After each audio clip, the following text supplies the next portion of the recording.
डकैत मान सिंह के नाम से कभी पूरा चंबल थर्राता था। उस डकैत की पूजा गांव में भगवान की तरह होती है, जिसके साथ ही मान सिंह के परिवार में कई बड़े पुलिस अधिकारी भी हुए। यूपी के रहने वाले डकैत मान सिंह का एनकाउंटर भिंड जिले के लावन गांव में हुआ था। डाकू मान सिंह का नाम सुनते ही आज भी रोंगटे खड़े हो जाते हैं। बीहड़ की राह पकड़ने वाला हर डाकू मान सिंह जैसा ही आतंक पैदा करना चाहता है, लेकिन सच ये भी है कि उसके जैसा कोई हो ही नहीं पाया। मान सिंह डाकू भले ही थे, लेकिन उनके दिल में दया और करुणा का दरिया हमेशा बहता रहता था। यही कारण है कि उन्हें चंबल का रॉबिन हुड कहा जाता है। उत्तर प्रदेश में उनके गांव खेड़ा राठौर में उनसे प्रेम करने वाले लोगों ने न सिर्फ एक मंदिर का निर्माण करवाया, बल्कि उनकी मूर्ति स्थापित कर रोज पूजा भी की जाती है। मंदिर में उनकी पत्नी गायत्री देवी की भी प्रतिमा है। मान सिंह एक ऐसे डकैत थे जिनको मारने के लिए सरकार को सेना का सहारा लेना पड़ा था। बताया जाता है कि उनके गिरोह में स्थायी और अस्थायी मिलाकर सदस्यों की संख्या 400 के आसपास थी। कहा जाता है कि मान सिंह महिलाओं का बहुत सम्मान करते थे।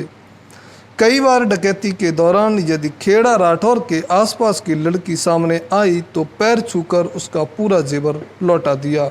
डाकू मान सिंह 1939 से 1955 तक चंबल में शेर की तरह रहे। उनके नाम की तूती बोलती थी। उन पर लूट के 112 और हत्या के 185 मामले दर्ज थे। इसके बाद भी बड़ी इज्जत थी। मान सिंह ने गरीब लड़कियों की शादी कराने और भात पहनाने तक का काम किया। डाकू मान सिंह ने ही चिट्ठी भेजकर फिरौती मांगने की परंपरा शुरू की थी। उस समय 2 से 4,000 रुपये की फिरौती ली जाती थी। उनकी इतनी लोकप्रियता थी कि 1971 में डाकू मान सिंह के नाम से फिल्म भी बनी। डाकू रहकर भी इतना सम्मान पाना आसान नहीं है। बुजुर्ग बताते हैं कि डकैती के दौरान सभी डकैत साथियों को ये हिदायत रहती थी कि कोई भी महिला पर हाथ नहीं डालेगा। स्वेच्छा से जो गहने उतार कर दे दें वो ले लो। एक बार डाकू सुल्ताना पर दुष्कर्म का आरोप लगा। इस पर मान सिंह ने उसे अपने दल से निकाल दिया था। डाकू होने के बाद भी मान सिंह की पूजा यूं ही नहीं हो रही। मान सिंह को जब पता चलता कि किसी गरीब पर अत्याचार हो रहा है तो वे गांव में जाकर पंचायतें करते थे। उनका फैसला सबको मंजूर होता था। उन्होंने गांव में गरीब लड़कियों के विवाह का खर्च उठाया। रास्ते में कोई महिला मिल जाती तो उसकी सुरक्षा करते थे। उनके दल में किसी डाकू का यह साहस नहीं होता था कि किसी महिला को गलत निगाह से देख ले। 1955 में डाकू मान सिंह के दल भिंड जिले के लावन गांव में डेरा डाले हुए था। रात में पूरे दल को दूध के साथ नशीला पदार्थ खिलाकर मुखबर ने दे दिया।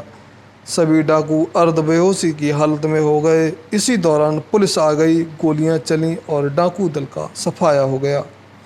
जिन्होंने दूध नहीं पिया वो बच निकले थे। पुलिस रिकॉर्ड के अनुसार 1955 में मध्य प्रदेश के भिंड में मेजर बब्बर सिंह थापा ने डाकू मान सिंह का इनकाउंटर किया था। साथियों, ऐसी ही सच्ची और मनोरंजक कहानियाँ सुनने के लिए हमारे चैनल को सब्सक्राइब करें और वीडियो को लाइक करना ना भूलें। बहुत बहुत धन्यवाद।